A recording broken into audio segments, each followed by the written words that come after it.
Welcome to today's Lost Souls, where we bring you the most impactful and unforgettable stories from around the world. Today, we remember the lives of remarkable individuals whose legacies continue to inspire and resonate. From iconic musicians to trailblazing activists, join us as we celebrate their extraordinary contributions and bid farewell to those who have left an indelible mark on our lives. Stay tuned for a journey through their incredible stories. Ray Brooks. Ray Brooks, a distinguished English television and film actor, passed away peacefully on August 9, 2025, at the age of 86 following a brief illness, having battled dementia in his later years. Born Raymond Michael Brooks on April 20, 1939, in Brighton, East Sussex, England, he left a significant footprint in British entertainment across a career spanning more than 5 decades. Brooks is perhaps best remembered as the voice behind the beloved 1970s children's series Mr Benn, which featured a whimsical character who embarked on magical adventures after visiting a fancy dress shop. Despite only 13 episodes being made, they were rebroadcast twice a year for over 2 decades, cementing his role in the hearts of generations who fondly recall his iconic catchphrase, "as if by magic." His sons remember him proudly acknowledging this role as one of his most recognized works. Beyond his voice work, Brooks delivered memorable performances in groundbreaking and popular British television series like Cathy Come Home, 1966, where he played Reg Ward, and the dramedy Taxi in the early 1960s. He also had important roles in long-running soaps, notably playing Norman Phillips in Coronation Street in the 1960s and Joe Macer in EastEnders during the mid-2000s, a role marked by its dramatic storyline where his character confessed to the murder of his wife, Pauline Fowler. His portrayal in Big Deal, a 1980s drama series where he starred as Robbie Box, further showcased his versatility. Ray Brooks also appeared in a variety of other television programs and films, including The Knack and How to Get It, 1965, Daleks Invasion Earth 2150 AD, 1966, and 2000 Acres of Sky, 2002. His contribution to British television and cinema was marked by his ability to take on diverse roles, spanning drama, comedy, and voice work. He was respected by colleagues for his talents and professionalism. In his personal life, Brooks was married to Sadie Elcom from 1963 until his passing, and they had 3 children. He endured the loss of his daughter Emma in 2003. His sons Will and Tom have spoken about their father's love for family, Fulham Football Club, and Brighton, where he was born.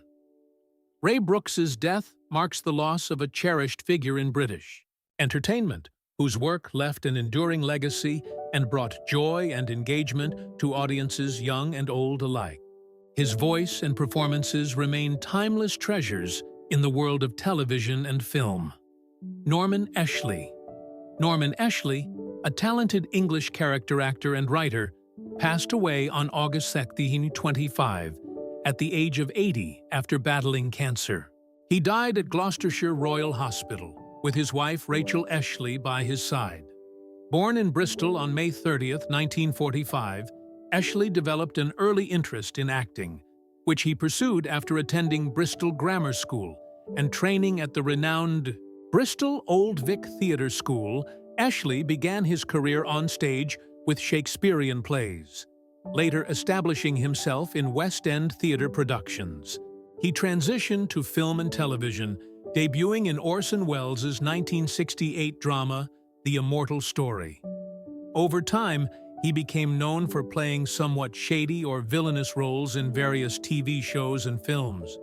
Notable appearances include roles in Department S, Warship, Man About the House, and Return of the Saint.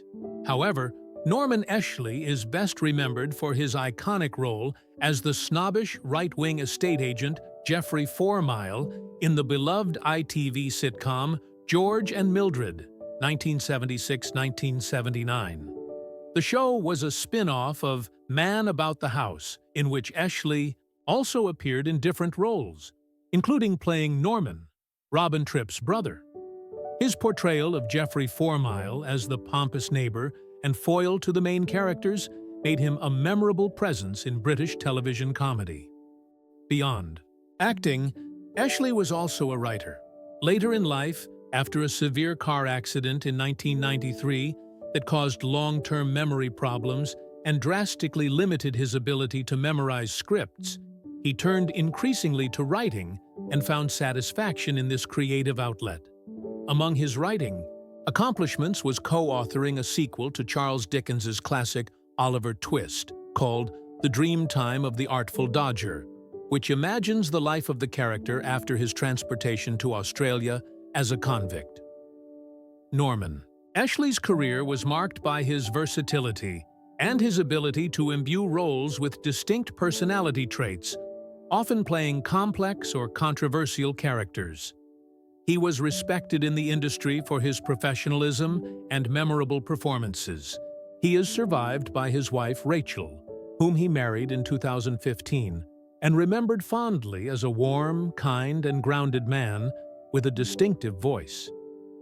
Eshley's passing marks the loss of a celebrated figure of British stage and screen whose work in classic British sitcoms and drama series left a lasting cultural imprint. Mike Berry, an iconic British singer and actor known for his extensive career spanning over 6 decades, died peacefully at the age of 82 on April 11, 2025. Born Michael Hubert Bourne on September 24, 1942, in Northampton, England, Berry first rose to fame as a rock and roll singer in the early 1960s. His early singing career was marked by hits such as Don't You Think It's Time, 1963, and Tribute to Buddy Holly, and he notably toured with the then relatively unknown Beatles and the Rolling Stones, who would later become legendary rock bands. Transitioning from music to acting, Mike Berry became well-loved for his role as Bert Spooner in the classic British BBC sitcom Are You Being Served? From 1981 to 1985. He joined the series in its later years and quickly became a fan favorite, stepping in after Trevor Bannister left the show. His character, Bert Spooner, was portrayed as a charming and slightly cheeky floorwalker in the fictitious department store Grace Brothers. Berry's presence added a fresh dynamic as the show's resident heartthrob. Berry also widely appeared in Twain Theedy, the children's television series Worzel Gummidge, playing Mr. Peters between 1979 and 1981, further illustrating his versatility across genres and audiences.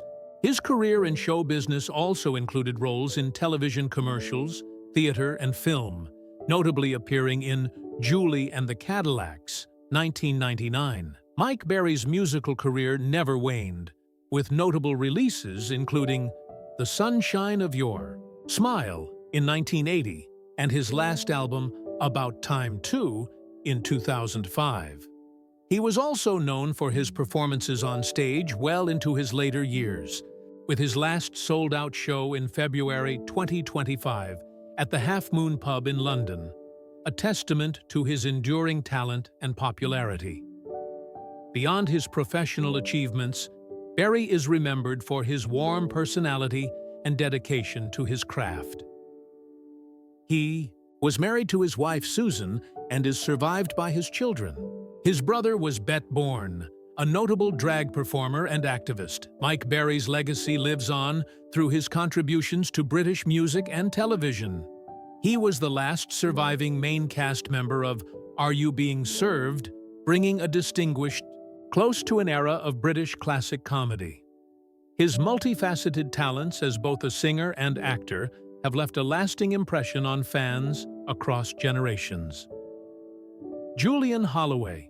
Julian Holloway, a versatile British actor and voice artist, renowned for his roles in the classic Carry On film series and a prolific career in television and voice work, died on February 16, 2025, at the age of 80. He passed away in Bournemouth, Dorset, after a brief illness caused by a respiratory tract infection. Born on June 24, 1944, in Watlington, Oxfordshire, Holloway was the son of celebrated comedy actor and singer Stanley Holloway, famous for his role as Alfred P. Doolittle in Ni Vadri Tissu, My Fair Lady. Following in his father's footsteps, Julian pursued a career in acting, graduating from the Royal Academy of Dramatic Art in 1963.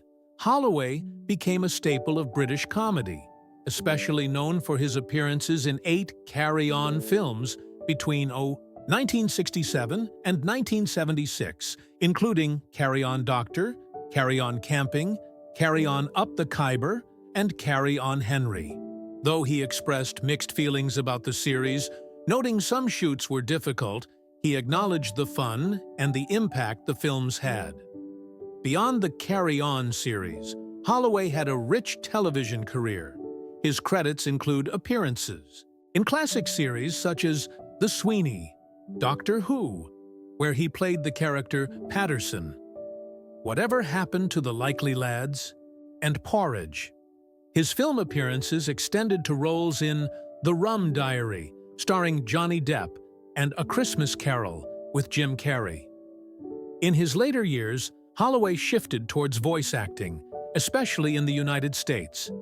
He lent his voice to animated series such as James Bond Jr., Where's Waldo?, Star Wars, The Clone Wars, and the Cartoon Network's regular show, where he famously voiced the character Death. He also contributed voice work to video games like Pirates of the Caribbean, At World's End, and Medal of Honor, European Assault. On a personal note, Holloway was father to Sophie Dahl, a renowned supermodel turned author whom he had with British actress Tessa Dahl, daughter of famed author Roald Dahl. Julian was married twice, first briefly to Zena Walker and later to Debbie Wheeler. Julian Holloway is remembered as an accomplished actor who could deftly handle both comedic and serious roles, leaving a lasting legacy through his contributions to British film, television, and voice acting. Paul Danan. Paul Danan, the British actor and television personality best known for his role as Sol Patrick in the Channel 4 soap opera Hollyoaks, passed away on January 15, 2025, at the age of 46. Born on July 2, 1978, in Chigwell, Essex, England, to a Moroccan Jewish family, Danan first rose to prominence for portraying the rebellious and charismatic Sol Patrick from 1997 to 2001. His performance made him a fan favorite and earned him critical recognition, including a Best Actor nomination at the Inside Soap Awards in 1999. Danan's early interest in performing led him to study drama at the Italia Conti Academy of Theatre Arts, where he developed his craft. After his successful stint on Hollyoaks, he expanded his career into children's television with appearances in shows like The Queen's Nose and The Basil Brush Show. He also took on stage roles, including playing the monster in Desires of Frankenstein. At the Edinburgh Festival Fringe in 2002, in the mid-2000s, Paul Danan became a household name beyond scripted television through his participation in reality TV. He gained widespread attention on ITV's Celebrity Love Island in its first 2 series, 2005 and 2006, with his candid, fiery personality and humor, which earned him a fan base and the award for Funniest Reality TV Personality at the 2007 Loaded Laughter Awards. Later, he appeared on other shows such as Celebrity Big Brother in 2017 and Celebrity Coach Trip, reinforcing his status as a familiar face on British television. While Danan's candor and energetic on-screen presence captured public attention, his life off-camera was marked by challenges. He openly struggled with addiction and mental health issues, and in 2024, he suffered from respiratory failure linked to excessive vaping, which resulted in hospitalization. Despite these hardships, Paul remained committed to his artistry and sought to reinvent himself as a stage actor and podcast host, discussing his journey with honesty and resilience. At the time of his passing, Danan was set to star in an upcoming independent film, Bloody Love, a coming-of-age murder mystery.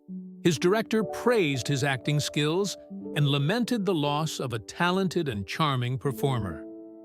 Paul Danan's legacy remains a complex tapestry of early promise in dramatic acting, unforgettable reality TV moments, and a courageous fight with personal demons that resonated with many.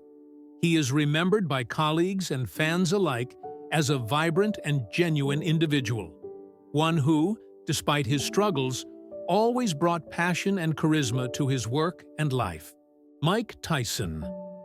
Mike Tyson, the legendary heavyweight boxing champion whose life embodied triumph, controversy, resilience, and redemption, passed away at the age of 58.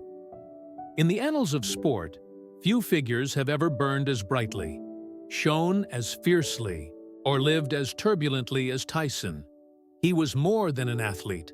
He was a phenomenon, a cultural force, equal parts feared destroyer and deeply vulnerable man.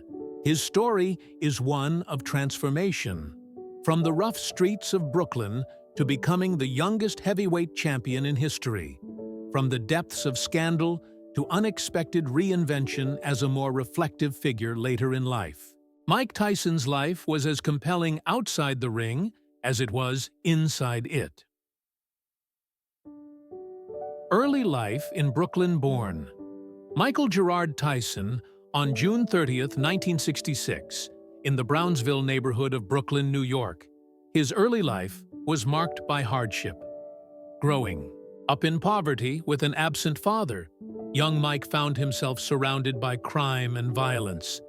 He quickly became involved in street gangs and was arrested multiple times before his teenage years.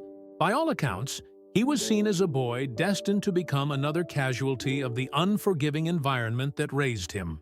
But fate intervened through a very unlikely outlet: boxing. Mentors spotted Tyson's raw physical potential and introduced him to the gym, perhaps the only venue capable of channeling his aggression into discipline. From that point forward, boxing was not just a sport for Tyson, it was survival. The pivotal moment came when he met Cus D'Amato, the legendary trainer who became not only his mentor, but also a father figure. D'Amato provided structure, encouragement, and philosophical grounding. He introduced Tyson to the peekaboo defensive style of boxing, where fighters keep their hands high and move their heads with constant agility. It would become Tyson's trademark, combined with devastating punching power that seemed nearly superhuman. Meteoric rise, Tyson's amateur career quickly revealed his extraordinary promise. He was fast, explosive, and ferociously aggressive. Unlike many fighters who relied on extended tactical battles, Tyson overwhelmed opponents in mere seconds with power and precision. His professional debut in March 1985 was no less dramatic. In his first year alone, Tyson fought an astonishing 15 times, winning nearly all of them by knockout within the first round. Audiences stared in disbelief at the ferocity they were witnessing. This short, stocky heavyweight who fought with unparalleled speed and ruthlessness. On November 22, 1986, Tyson made history when he knocked out Trevor Berbick to win the WBC heavyweight title.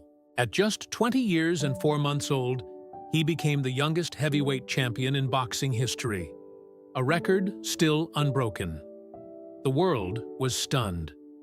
In Tyson, they saw the evolutionary peak of pugilism, raw aggression, frightening discipline, and knockout power delivered with chilling efficiency.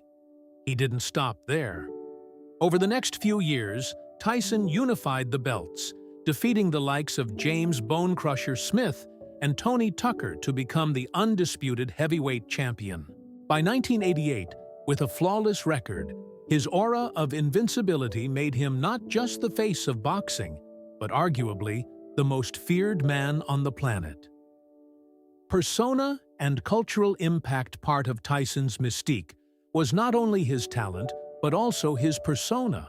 He often entered the ring in black shorts, black boots, and with no robe, no flashy music, just pure menace. His scowl, explosive physique, and habit of knocking out opponents before fans had found their seats created an unforgettable image. He was seen as the embodiment of raw power and danger, and that image spilled over into global pop culture. Tyson was featured on countless magazine covers, starred in commercials, and appeared on late-night television. He transcended boxing, becoming both admired and feared, not unlike a living gladiator plucked straight from ancient Rome. But alongside the glory came shadows. His personal life was turbulent, sometimes spiraling into scandal and violence. Fame amplified his flaws. He became infamous for his fiery temper, wild spending, and troubled relationships. The downfall in 1990, Tyson experienced one of the greatest upsets in boxing history. In a fight expected to be another easy victory, he faced James "Buster" Douglas in Tokyo. Douglas, seen as a 42-1 underdog, shocked the world by knocking Tyson out in the 10th round. The loss shattered Tyson's aura of invincibility and marked the beginning of his decline. 2 years later, Tyson was convicted of rape and sentenced to 6 years in prison, of which he served 3. Headlines shifted from his boxing prowess to his personal failures. For many, Tyson's fall was as stunning as his rise. Yet even in prison, Tyson remained in the public consciousness. Stories of his workouts, his conversion to Islam, and his reflections in solitude further cemented his status as one of sport's most complex figures. The return, when Tyson was released in 1995, the world wondered, could he return to former glory? In typical Tyson fashion, he announced his comeback in thunderous style, quickly reclaiming the WBA and WBC belts. Yet something had changed. While Tyson was still formidable, the ferocity of his youth had dulled. He relied more on intimidation than agility, his once constant head movements less sharp. The ultimate test came in 1996 against Evander Holyfield. In a stunning upset, Holyfield survived Tyson's early onslaught and went on to stop him in the EBF 11th round. A rematch in 1997 produced one of the most infamous moments in sports history. Frustrated and unable to handle Holyfield's tactics, Tyson bit his opponent's ear twice. The incident led to his disqualification, public outrage, and suspension from boxing. For years afterward, the bite fight overshadowed much of his legacy. Later efforts and reinventions Tyson fought on into the early 2000s, but his dominance had evaporated. Losses to Lennox Lewis, Danny Williams, and Kevin McBride signaled the end of his competitive career. Retiring in 2005, he admitted to having lost the desire and discipline that once defined him. Yet Mike Tyson's story didn't end in the ring. In many ways, this was the beginning of a new, surprising chapter. Rather than fade into obscurity, Tyson reinvented himself in unexpected ways. He appeared in films, including a memorable comedic cameo in The Hangover, 2009, which introduced him to a younger generation and, just as importantly, allowed him to poke fun at his own public image. He also created a one-man stage show, Mike Tyson, Undisputed Truth, directed by Spike Lee, in which he bared his life story with humor, pain, and startling honesty. Audiences who once only knew the fearsome champion met a more self-reflective, self-deprecating, even vulnerable Tyson. In recent years, Tyson threw himself into entrepreneurial pursuits, particularly in the cannabis industry, where his legally licensed Tyson Ranch became an unexpected success. He also launched a podcast, Hot Boxin' with Mike Tyson, where he interviewed athletes, celebrities, and thinkers with a mix of wisdom, humor, and surprising gentleness. Tyson the Man: Redemption and Humanity. The most remarkable aspect of Tyson's later life was his transformation as a person. Where once he was the baddest man on the planet, prone to outbursts and violence, later years revealed a Tyson who was calmer, insightful, and openly reflective about his turbulent past. He spoke candidly about his mental health struggles, his substance abuse issues, and his journey toward self-acceptance. His voice, once full of menace, now cracking with emotion and honesty, showed that behind the powerful fists was a man longing for peace. He forged closer relationships with his children and embraced a quieter personal life. Many fans came to see him not simply as a fearsome puncher, but as living evidence that even the most broken lives can find second and third acts. Legacy Mike. Tyson's death at 58 leaves an enormous void in both sport and culture. His legacy is layered and complex, reflecting not only his boxing greatness, but also his flaws and humanity. As a boxer, he will forever be remembered as one of the most explosive heavyweights to ever step into a ring. His prime years, especially his reign from 1986 to 1989, remain among the most dominant in boxing history. The speed, power, and ferocity he displayed may never be replicated.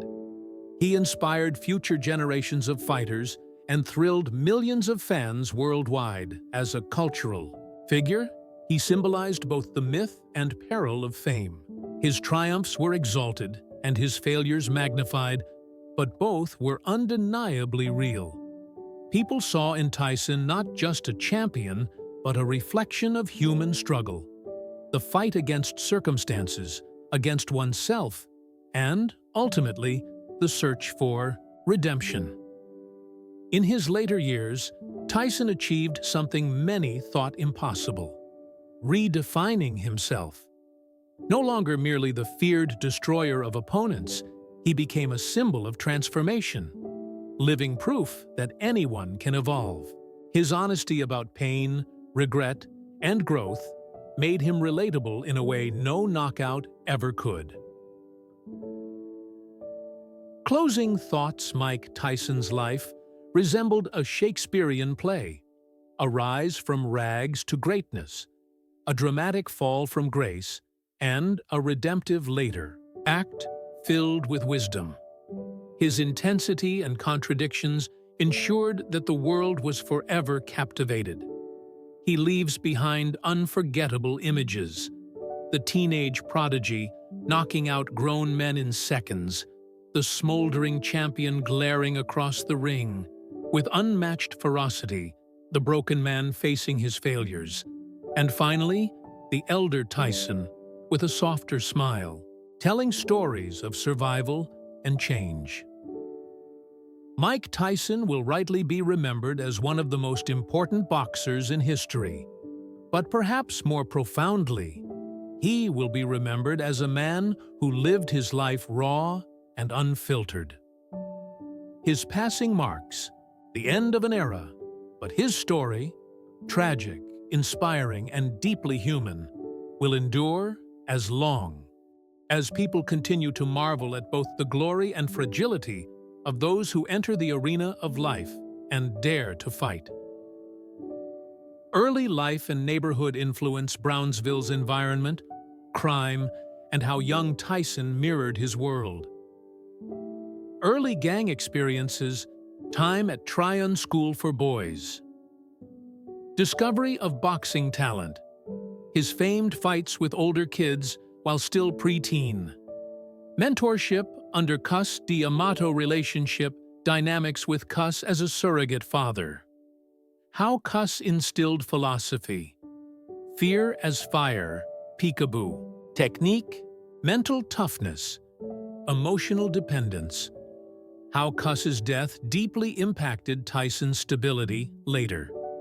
Amateur career and Olympic dreams fights with Henry Tillman. Losing out on Olympic squad, frustration, and transition to pro mindset. Rapid professional rise, 1985-1987, breakdown of the constant string of knockouts. Media reception, how Iron Mike became a phenomenon. Psychology of intimidation in the ring. Undisputed champion, 1987-1989, detailed analysis of fights versus Bone Crusher Smith, Tony Tucker, Michael Spinks. Endorsements, media empire. Private life, marriage to Robin Givens, allegations, and press collapses. The Douglas defeat, 1990, the Tokyo narrative in detail. Why Tyson underestimated Douglas. Douglas's personal motivation, his mother's death, aftermath, how this fight symbolized vulnerability. Prison chapter, 1992-1995, the Desiree Washington case and trial, cultural discussion, race, celebrity, misogyny, and legal scrutiny. Tyson's life behind bars, Islam, studies, working out, his letters. Comeback years, 1995-1997, wins over Peter McNeely, Frank Bruno, Bruce Seldon. Media circus at every fight.